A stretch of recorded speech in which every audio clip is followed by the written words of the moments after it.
that's the warning you should get if one of your brake sensors in the front or the back have broken through, meaning the pads are low, and you'll get a signal down here that says brake system, drive moderately. So when that happens, you need to replace one set of brake pads. Alright, here's everything that I need to replace the brake pads on this BMW X1. Floor jack with one piece of wood,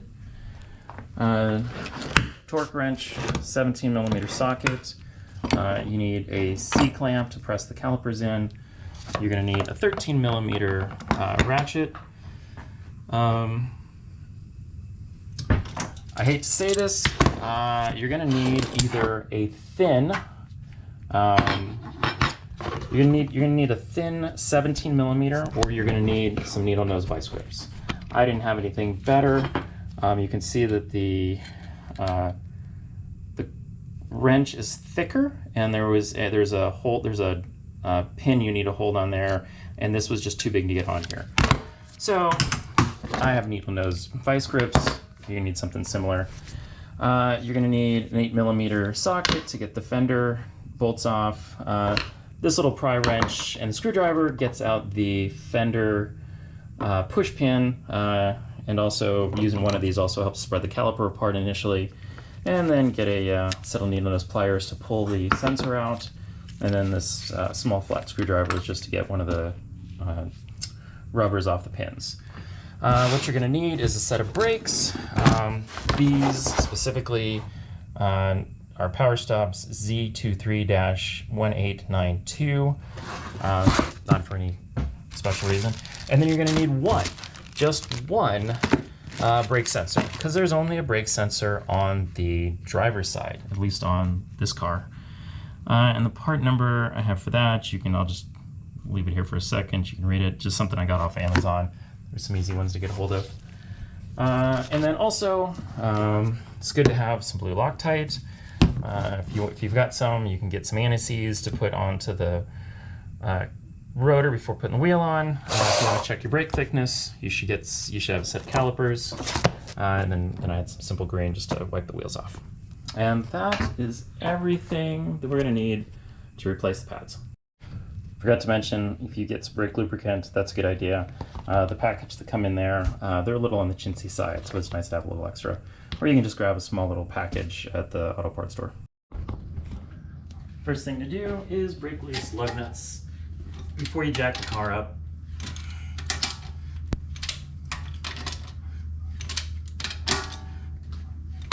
And go do that to the other side. This is a 17mm socket. I honestly haven't found a better place to jack this car up.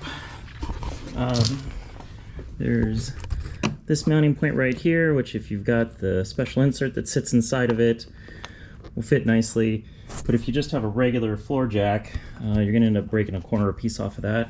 So in light of anything fancier, I just come in and stick it on this piece of the engine subframe, put a piece of board underneath it. That gets it in the air.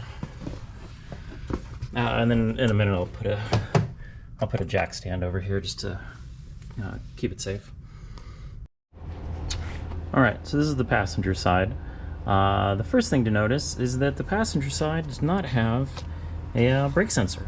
So apparently that's just the driver's side. So that's good to know. When you go to buy sensors, you don't need two, you just need one. There's two ways to get this caliper off. The first way is you pull off this inner piece, slide it off, and you can get to the bolts. That'll leave this outer bracket. You only need to pull this outer bracket if you're going to pull off the rotors. If you're not going to pull off the rotors, if you're not going to pull the rotors off to turn them or to swap them, then you only need to pop this piece off. And to get that off, you're going to need to get back here with a 13mm socket, and then you're going to need to hold this side, which is a 17mm. However, a normal 17mm wrench won't fit on here, so I'm not happy about this, but it works because there's not a lot of torque on that. I'm going to put a needle nose crescent wrench on, or a needle nose vice grips on here. Not the right way to do that, but as long as it doesn't spin, it's going to be okay. So there's not a lot of torque on these. Doesn't get a lot of torque on those.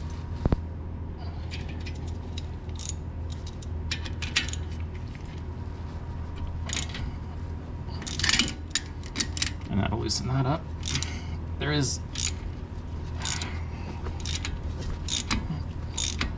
Loctite on them, so that's what you're breaking loose on that.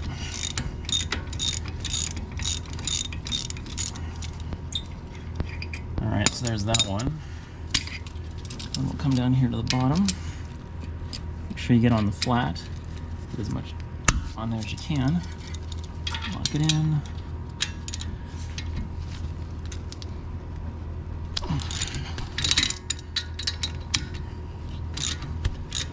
Oh, you're not looking much of anything. From that angle, there it is.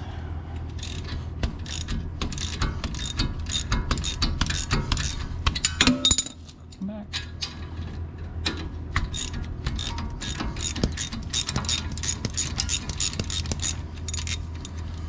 That's the second one. And so now this, pop that off. And now this whole piece should just slide out. Have to pry the piston a little bit, just push it in. Just using a pry bar to set it in there, just to give it a little bit of a little, just loosen it up a little bit. Then we'll set it up here.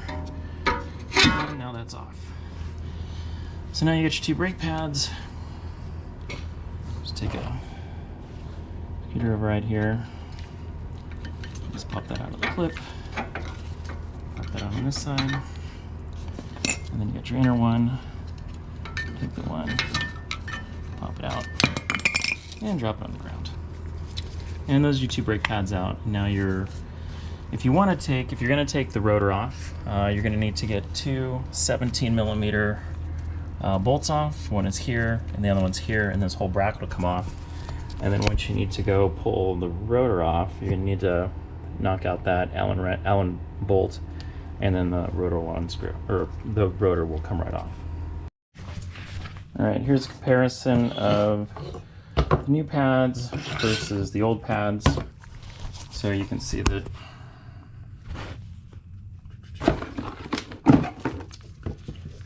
so here's the old pads versus the new pads. There's definitely a lot more on the new ones. They obviously had a slot down the middle. This one's totally gone. The important thing is when you go to pull these off, make sure you get the right ones and they match up. It'll be pretty obvious when you go to try and stick it in. The other thing is there is an inner and an outer. This doesn't matter on the passenger side where you don't have a brake sensor, but on the driver's side where my brake sensor was, this piece right here is designed to hold and clip in the brake sensor. So that piece, actually I'll use one that's, so there's where it is. So this is the one that had the brake sensor clip on it. You can see it's slightly different looking than this side, which doesn't have anything. So if you tried to lock that in, there's nothing really to lock into it. This is the one that's got the clip that, or the tabs right here to retain this clip piece. So this one with the clip for the driver's side is the inner. The one without any clip on it is the outer. So make sure when you do the passengers, when you break up the pads, that you're left with one with a tab and one without a tab. This goes on the inside, this goes on the outside.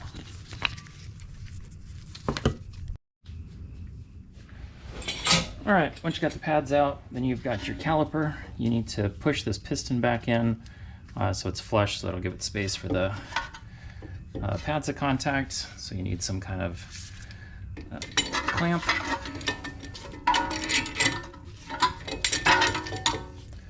Just a regular C-clamp. So slide it in there, and then just slowly and easily, it should go in real easy, not much force. That piece is sliding in nice and easy. You're going to want to check up at your master cylinder and make sure that you're not spitting fluid out. So I'm going to look up there real quick. Looks good. Keep turning it in until it's flush.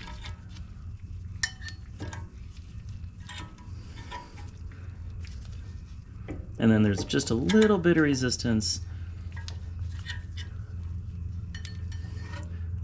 There it is, it stopped. So that's far enough for it to go in. So I got that, I just pull that clip out of there. And you can see this piece is flush. Now, the kit you should get should come with some new rubber. So out of the back of,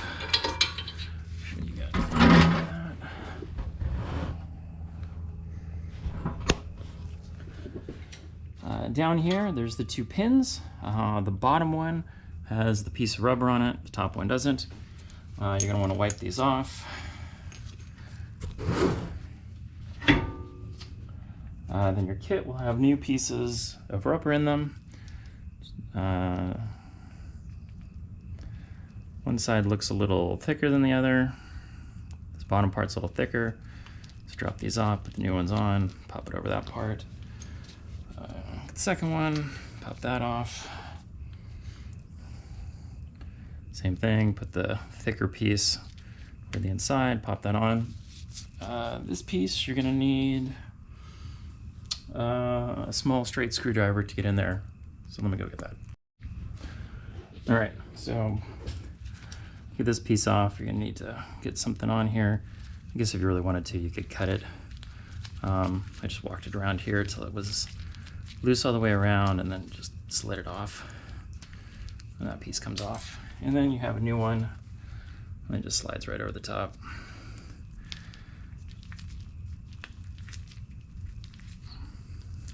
And it goes on like that. And so this one, again, with the rubber is the bottom. Now in your kit, you're gonna have some brake lubricant, appliqué de lubricant. Oh, that's the French side. So apply lubricant to these surfaces on both sides. So they want you to get all these pins and then all the contacting surfaces on the brake. So you can get this, or you can get a, they make a tube of it, but the stuff in the kits are usually fine. So get some of that out. Lubricate the pin.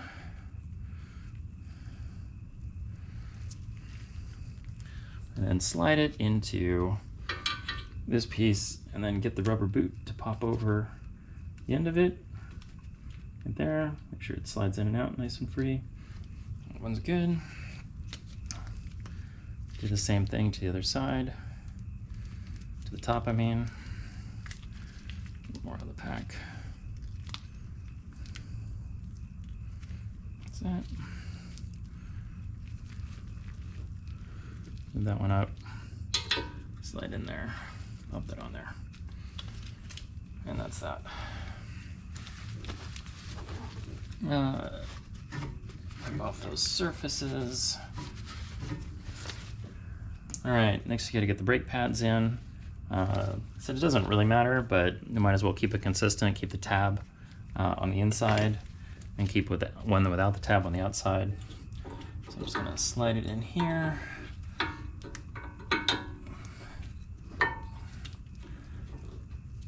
And you're just gonna press them into the tabs. Oh.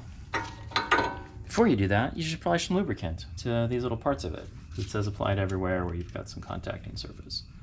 So put a little bit on the inside there, up on the inside there.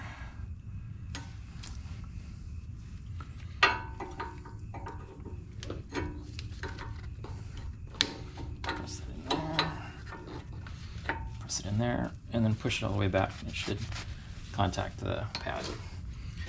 The same thing to the other side. I'm not gonna stick. All right, so I'm gonna go put the back pad on, which is a bit of a fight. Just thinking of it that way.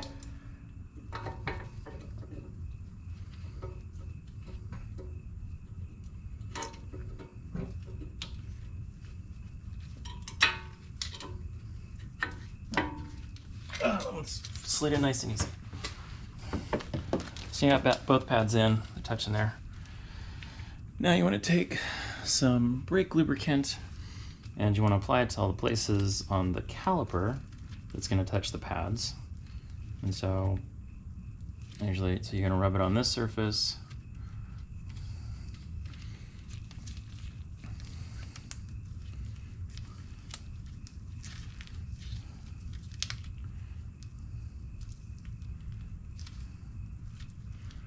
this surface, and then this surface here on the piston. You don't need a ton of it. They are a bit chintzy on the amount of lubricant in this package.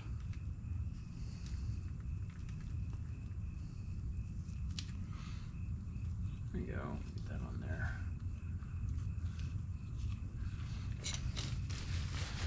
Our hands off.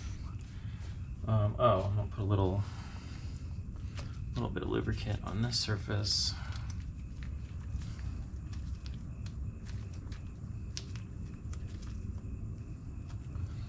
It's because it's touching this part of the bolt.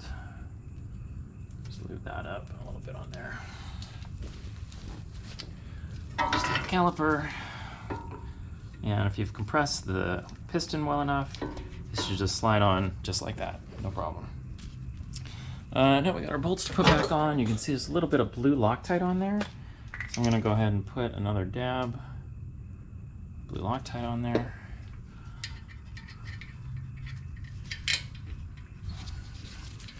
Put the caliper out, make sure you get it. Find the bolt hole, put that in there. The other one, a little bit of lubricant, just dab on there. Come over here. On there. And that's on. And then we'll tighten these back down. So again, not happy, but sticking vice grips on there.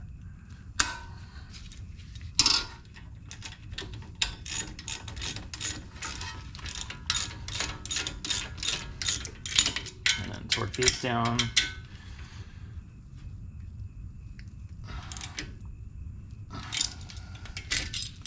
And then the bottom one.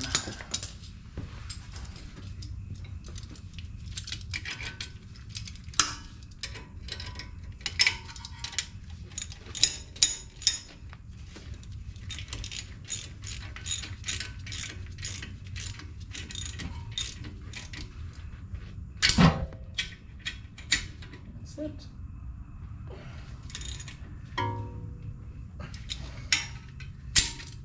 then it's torqued. And just to make sure, I'm going to turn those. Okay, make sure the whole thing moves. Okay. And that was wrong.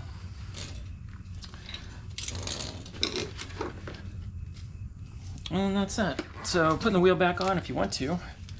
You can take some anti-seize and then run it around the outer edge of the center ring.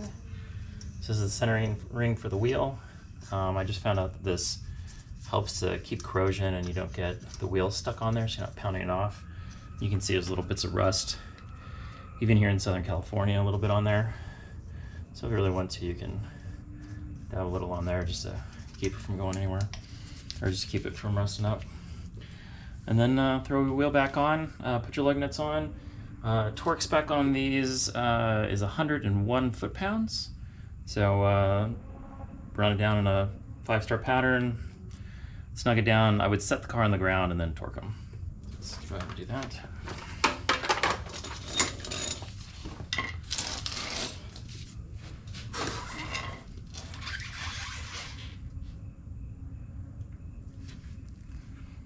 Or if the inside of your wheels are super dirty, now's a good time to wipe them down if the owner of the car likes their wheels to be clean.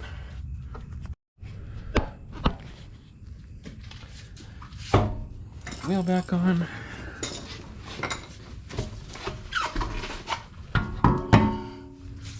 Pop it up on the center ring. Let it sit there. Get your legs lined up. I was never a big fan of hitting these with torque wrenches. I like to get a couple threads in before I start spinning them down, just to make sure I'm not going to strip anything.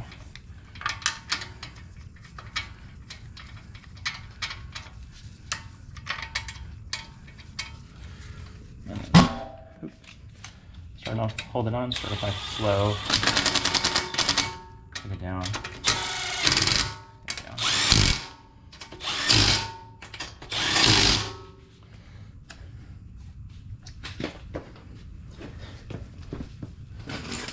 And you get your torque wrench, snug them down.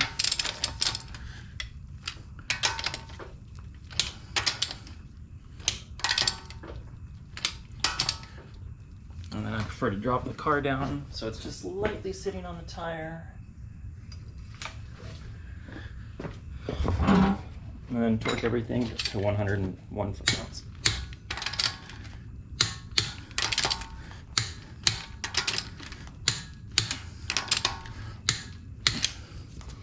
And that's the passenger side. Normally for filming, I'll do one side, mutter through myself as I figure out what I need to do, and then I'll do the other side and I'll record it and be a little bit more straightforward. But as I discovered on the passenger side, there's no brake sensor. There's just one on the driver's side. So here's the brake sensor cable that you're going to need.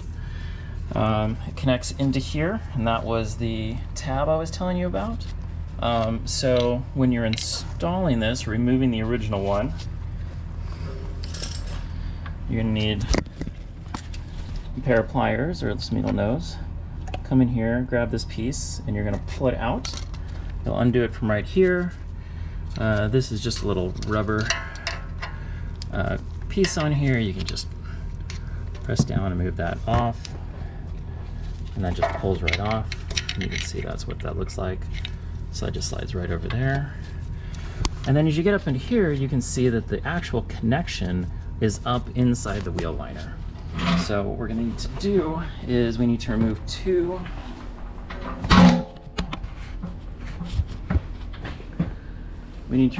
bolts.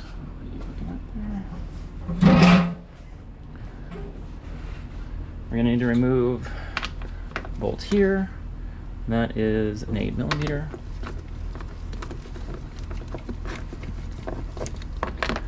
You're gonna need to remove a bolt up here.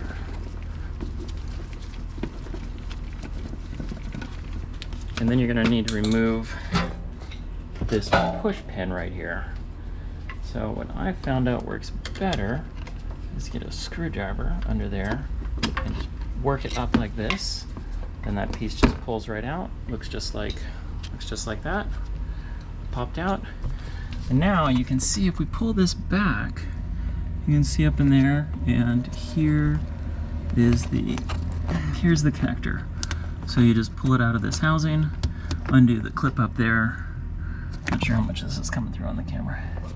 Undo the clip at the top and then put the new one back on. And then put this all back together in reverse order. And then I'll show you what the old one that looked like. I forgot to record this, but you're going to check your rotor thickness. And for that, you're going to need a set of calipers. If you don't turn these, there's probably going to be a small lip on here, so you got to make sure that when you measure them that your calipers go over that lip. So you're going to come on here and kind of squeeze it down, and then you can see what that number is. Flashlight. So mine is, when it's snugged up, 23.5, and the minimum spec, which is written, is written on the rotor hat. It's can't get the good light in there in good spot. So it's on the rotor hat. If you clean the surface off, you'll see it. It's 22.5. So if your rotor is below 22.5, you're gonna need to get new ones. Again, if you want to get these turned, you can. It'll be a better surface for the brakes. It'll be cleaner. I just don't have another set. I don't feel like having the car down for that amount of time to drop them off.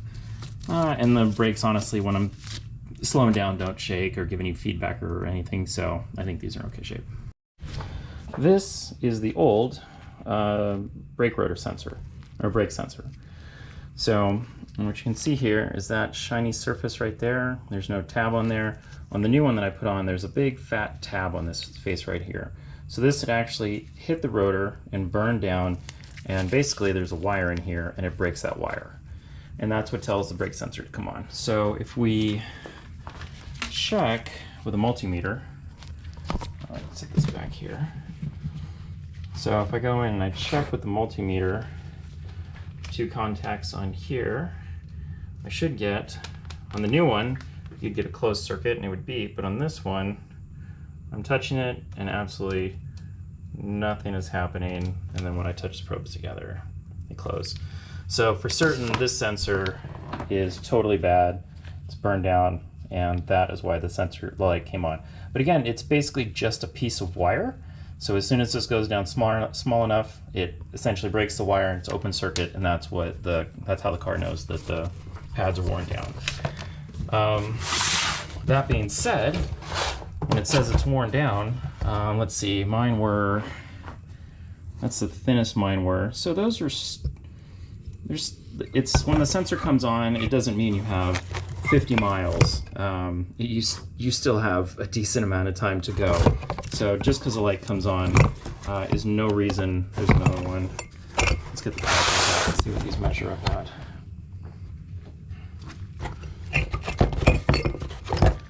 So this measures up at, it's about 3.5.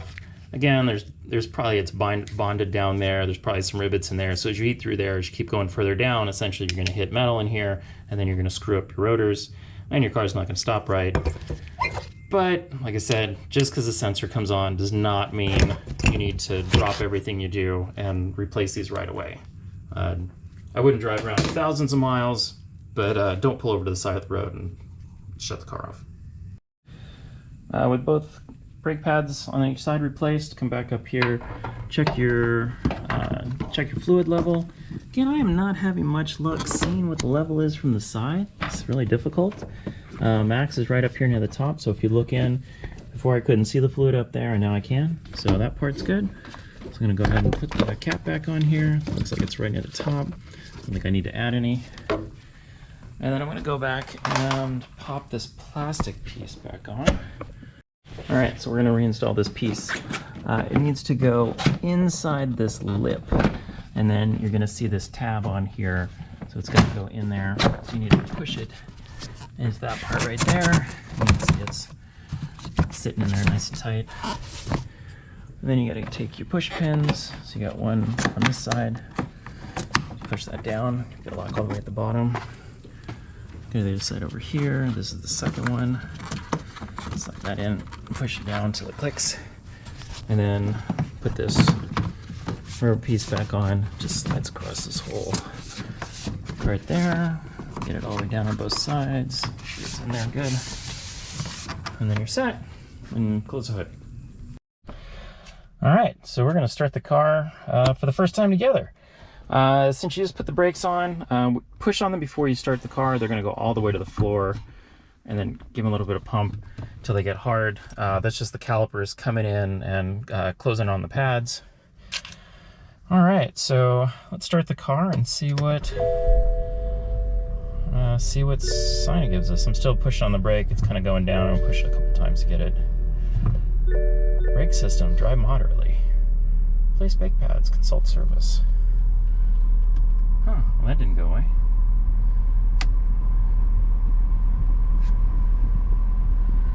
Let's go back through the car and see if I can reset this. All right, reset possible. Oh, I'm gonna hold this down, holding this button just down constantly. All right, reset possible, let it go. Hold it down again. Reset, press it again. Reset in progress. Reset successful. Reset possible. Okay, hold it down. Reset, press it again. Reset in progress. Reset successful. All right, so to reset, obviously I'd reset the oil because I'd changed that. All those are reset. All right, so to reset your brake light, you're going to have to put the car in on. Don't put your foot on the brake, just press it once, it all powers on, and then hold down this button until you start to see these system menus. And that seems to get rid of the brake light warning indicator after you replace the pads. The last thing you're gonna wanna go do is go seat your brake pads, which involves some amount of driving at some speed and slowing down and letting off. But you're a lot better just to go find somebody that recommends how to seat it, or read the whatever brake pads you purchase, see what they recommend for theirs.